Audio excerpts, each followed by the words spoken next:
오늘 말씀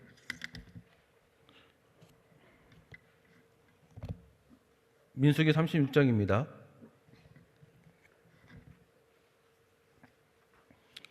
민수기 36장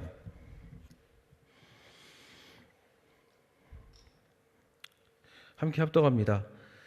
요셉 자손의 가족 중 므낫셋의 손자 마길의 아들 길르앗 자손 가족의 두령들이 나와서 모세와 이스라엘 자손의 두령된 족장들 앞에 말하여 가로되 여호와께서 우리 주에게 명하사 이스라엘 자손에게 그 기업의 땅을 제비 뽑아 주게 하셨고 여호와께서 또 우리 주에게 명하사 우리 형제 슬로밧의 기업으로 그 딸들에게 주게 하셨은즉 그들이 만일 이스라엘 자손의 다른 지파 남자들에게 시집가면 그들의 기업은 우리 조상의 기업에서 감삭되고 그들의 속할 그 지파의 기업에 첨가되리니 그러면 우리 제비 뽑은 기업에서 감삭될 것이요 이스라엘 자손의 희년을 당하여 그 기업에 그가 속한 지파에 첨가될 것이라. 그런즉 그들의 기업은 우리 조상 지파의 기업에서 아주 감삭되리이다. 모세가 여호와의 말씀으로 이스라엘에게 명하여 가로되 요셉 자손 지파의 말이 옳도다. 슬로브앗의 딸들에게 대한 여호와의 명이 이러하니라. 이르시되 슬로브앗의 딸들은 마음대로 시집가려니와 오직 그 조상 지파의 가족들에게만 시집갈지니 그리하면 이스라엘 자손의 기업이 이 지파에서 저 지파로 옮기지 않고 이스라엘 자손이 다 각기 조상 지파의 기업을 지킬 것이니라 하셨나니 이스라엘 자손의 지파 중 무릇 그 기업을 이은 딸들은 자기 조상 지파 가족 되는 사람에게로 시집갈 것이라. 그리하면 이스라엘 자손이 각기 조상의 기업을 보존하게 되어서 그 기업으로 이 지파에서 저 지파로 옮기게 하지 아니하고 이스라엘 자손 지파가 각각 자기 기업을 지키리다. 슬로브앗의 딸들이 여호와께서 모세에게 명하신 대로 행하리라. 슬로브앗의 딸 말라와 다르사와 호글라와 밀가와 노아가 다 그 아비 형제의 아들들에게 시집가되 그들이 요셉의 아들 므낫셋 자손의 가족에게로 시집간 고로 그 기업이 그 아비 가족의 지파에 여전히 있었더라. 이는 여리고 맞은편 요단가 모압 평지에서 여호와께서 모세로 이스라엘 자손에게 명하신 명령과 규례이라. 오늘 말씀 효행복 보시겠습니다.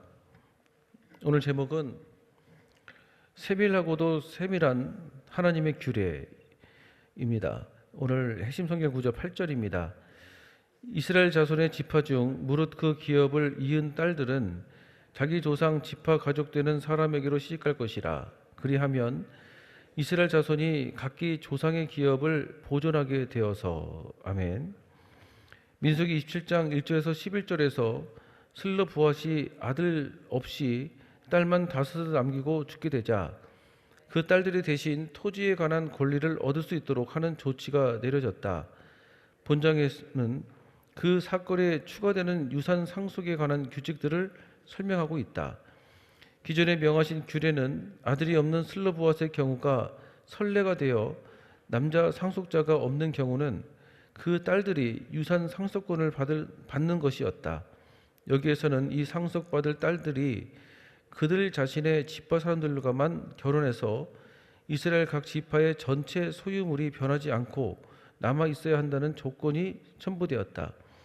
그러나 한 지파의 가문끼리는 상속 소유물의 비례가 이동될 수도 있었다. 그래서 실제로 이 모든 규정에 따라 사촌끼리의 결혼도 고려할 수 있게 되었다. 슬로브앗의 딸들은 이 규례에 따라 행하여 슬로브앗의 형제의 아들들에게로 시집을 가므로 그 기업이 슬로브앗의 지파에 여전히 있게 되었다. 하나님께서는 특수한 상황을 고려하여 슬로브앗의 딸들에게 배우자 선택의 범위를 제한하기는 하셨지만 결코 본인의 의사가 배제된 강제적인 결혼을 요구하지는 않으셨다. 요즘 우리는 부모와 중매하는 사람의 합리적인 계산에 따라 아무런 애정도 없는 두 사람이 결혼하게 되는 경우를 종종 본다. 이처럼 계산된 조건에 의해 부모들이 자녀에게 결혼을 강요하는 것은 결혼 자체를 타락시키는 행위이며 하나님께 대한 범죄의 행위라고 볼 수 있다. 결혼을 결정하는 유일한 조건이 있다면 그것은 곧 믿음의 기업을 함께 이을 사람인가 하는 정도일 것이다. 우리는 이 시대에 행복하고 아름다운 결혼을 위해 내세우고 있는 조건은 어떤 것이 있을까? 돌이켜보는 시간이 되자. 아멘. 오늘 말씀을 중심으로 잠시 나누고 함께 기도하겠습니다. 오늘 말씀은 슬로보아스의 딸들의 신상에 관한 또 다른 문제에 대해서 결정을 다루는 내용으로 구성되어 있습니다.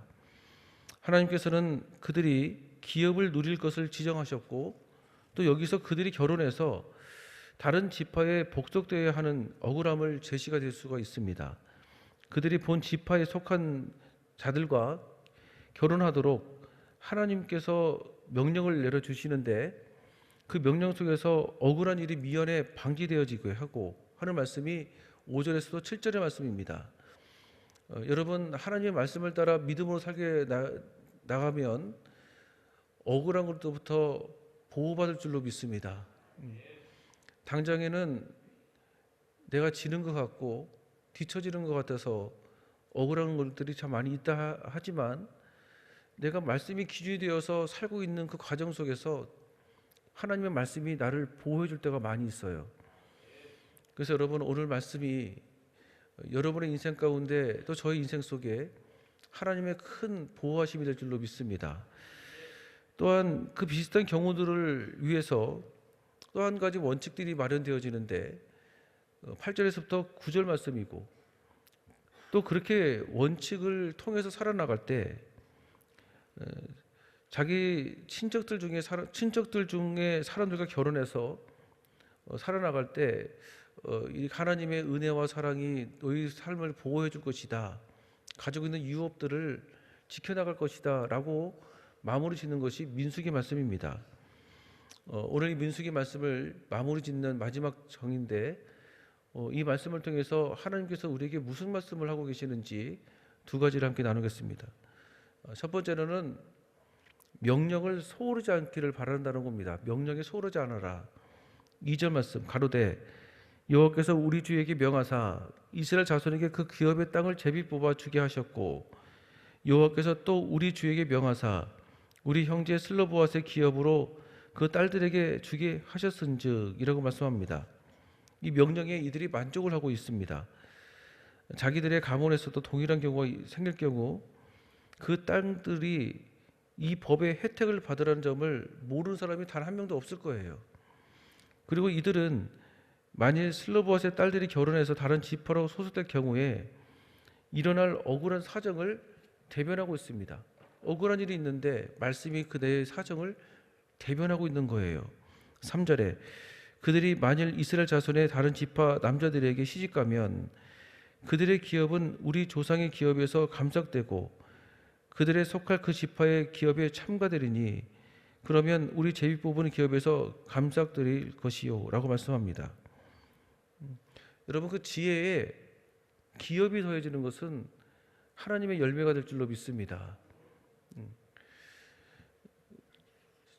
제가 개인적으로 아모스서를 공부하고 있는데요.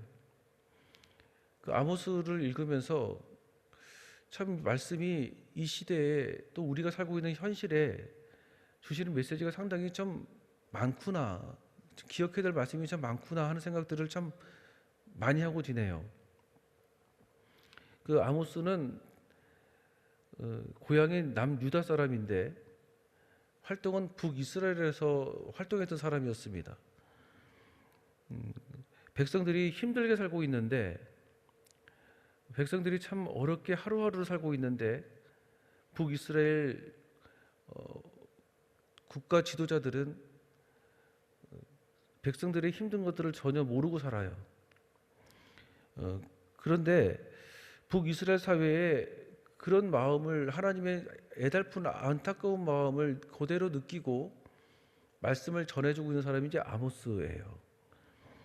그래서 중요한 것은 아모스가 활동했던 그 북이스라엘 그 사회에 출애굽 정신을 가지고 늘 얘기를 하고 있습니다. 출애굽 때 아니면 또 애굽에서 노예 생활을 하고 있었을 때 너희들이 앞길을 몰라 방황해서 그때를 한번 생각해 봐라. 너희들이 배고팠을 때 그때를 한번 생각해 봐라. 그때를 생각해 보면 너희들이 어떻게 백성들의 굶주림을 외면할 수가 있겠느냐. 이렇게 인간성을 상실하고 살 수 있으면 안 되는 것 아니냐. 라고 출애굽 정신을 가지고 아모스가 얘기를 하고 있는 거예요. 우리도 마찬가지입니다. 우리도 예수 믿기 전에 힘들었던 그때, 하나님의 은혜를 몰라서 방황했던 그때를 한번 생각해 보라. 지금 힘들고 어려운 일이 있어서 당장 어려움이 나를 닥치게 버릴다고 생각할 수도 있겠지만은, 그때를 생각해 보면 얼마나 감사한 일들이 많이 있느냐. 우리나라와 민족 속에서도 힘들었던 그때를 한번 생각해 봐라. 배고팠던 그때를 생각해 봐라. 있어야 될 것이 없어서 앞길을 몰라 미래가 캄캄하게 느꼈던 그때를 한번 생각해 봐라. 그때를 생각해 보면 어떻게 현실의 어려움 앞에 감사를 잃어버릴 수가 있느냐. 이런 우리 주시는 말씀이에요. 마찬가지로 내가 어려울 때, 아니면 중요한 일을 앞두고 있을 때 내 인생의 과거의 것들을 회상하면서 그것을 선생님 삼아서 살아가고 있는 것은 참된 지혜라고 생각합니다. 사람들은 과거의 시간이 중요하지 않다라고 생각할 수도 있겠지만은, 또 지혜로운 사람은 과거의 실수를 선생님이 삼아서 교훈으로 메시지로 삼고 배우고 성장해서 살아나갈 때 미래가 긍정적으로 열려지는 거 아니겠습니까? 하나님이 그들을 낮추시고 율법에 대해서 말씀하시는 건 말씀에 소홀하지 않도록 다시 한번 채찍해 주시고 해나가는 과정이 신약에서는 엔크레토스, 그리스도 예수 안에서 삶이라고 말합니다. 주님 안에서 삶을 살아가는 것이 무엇이겠습니까? 늘 말씀을 기억하고 살아나가는 것입니다. 구원받은 자가 해야 될 일이 무엇이겠습니까? 구원받았던 그 시점을 생각하면서 내가 어렵고 힘들었을 때 하나님께서 내게 은혜를 부어주셔서 내가 지금까지 이렇게 살아오고 있구나. 그때를 생각해 보면 지금의 어려움들, 지금의 문제들을 원망 불평하지 않고 살아나갈 수 있는 하나의 또 메시지가 되는 거 아니겠습니까?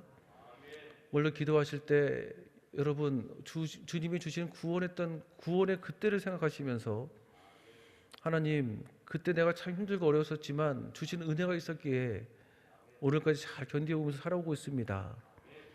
하나님께서 내게 은혜를 부어 주십시오.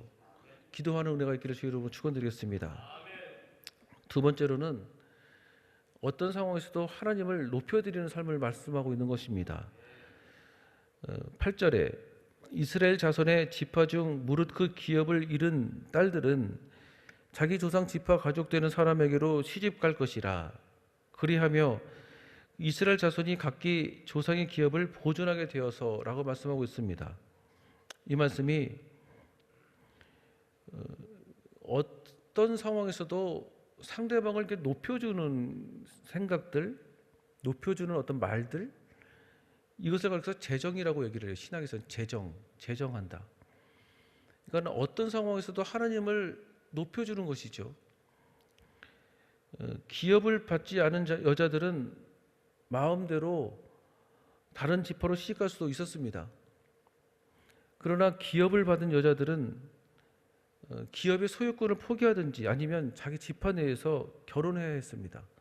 그래서 각 지파마다 자기의 기업을 유지하도록 하고 한 지파가 다른 지파의 기업을 취하지 않도록 하는 그런 방편들을 말씀하고 있는 거예요. 사실 중요한 것은 오늘 말씀 민수기 26장은 이스라엘 백성들이 지금 앞으로 들어가야 될 가나안 땅에서 살아나가야 될 삶의 잣대를 보여주고 있는 것입니다. 내일부터 이제 민수기가 아닌 이제 신명기가 시작되잖아요. 신명기 말씀을 이렇게 보면 출애굽기, 레위기, 민수기에서 말씀하셨던 그 말씀들을 신명기에서는 또 반복해서 말씀을 많이 하세요. 그래서 신명기 말씀들은 새로운 말씀이 있는 것이 아니고 그 전에 이미 말씀하셨던 말씀들을 또 반복해 주는 구조로 많이 구성되어 있거든요. 근데 이 민수기 말씀 역시도 가나안 땅에 들어가서 살아나가야 될 영적인 방향성을 말씀하고 있는 것들이 많이 구성되어 있어요. 사실 가나안 땅은 이제 이스라엘 백성들이 살아나가야 될 새로운 시발점이 있는 말씀들입니다. 왜냐하면 이스라엘 사람들은 유목민족이거든요. 정착을 해서 살았던 사람들이 아니라 항상 정착했다가 떠나고 정착했다가 떠나고 하는 것으로 살았던 사람들이었어요. 근데 가나안에 들어가게 되어지면 이제 정착을 해서 집을 짓고 농사를 해서 살아나가야 되는 생활의 새로운 출발점을 앞두고 있었습니다. 이전에 살아왔던 삶의 스타일이 바뀌어 나가는 것이죠. 그러다 보니까 정착을 하려면 농사를 지어야 되잖아요.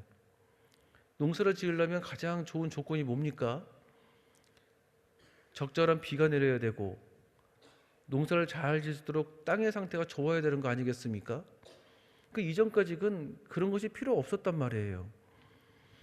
그래서 그 가나안 땅에 들어가게 되어지면 가나안 사람들은 농사를 지을 수 있도록, 즉 잘 먹을 수 있도록 주관할 수 있는 풍요의 신인 바알 신을 섬겼단 말이에요. 바알 신을 섬기는 그 땅에 들어가서 여호와 하나님의 이름으로 살기를 원하는 마음으로 기록된 것입니다. 현실적으로 당장 내게 문제가 있어요. 현실적으로 예배드리는 것보다 회사 부장님하고 골프 한번 쳐는 것이 현실의 문제를 채울 수 있을 거라 생각하고 있어요. 현실적으로 내가 당면하는 여러 가지 문제들이 있단 말이에요. 그런데 그 세상적인 것에 의지하는 것이 아니라 그 안에서도 하나님을 신뢰하고 믿음으로 살아야 된다. 말씀으로 하나님을 경험하며 하나님을 더 깊게 알아가야 된다. 지금 그 얘기를 하고 있는 겁니다. 여러분들은 현실의 문제 앞에 보통 어떤 것들을 선택하시나요? 내 눈앞에 놓여지는 여러 가지 문제와 현실의 어려움들이 있습니다.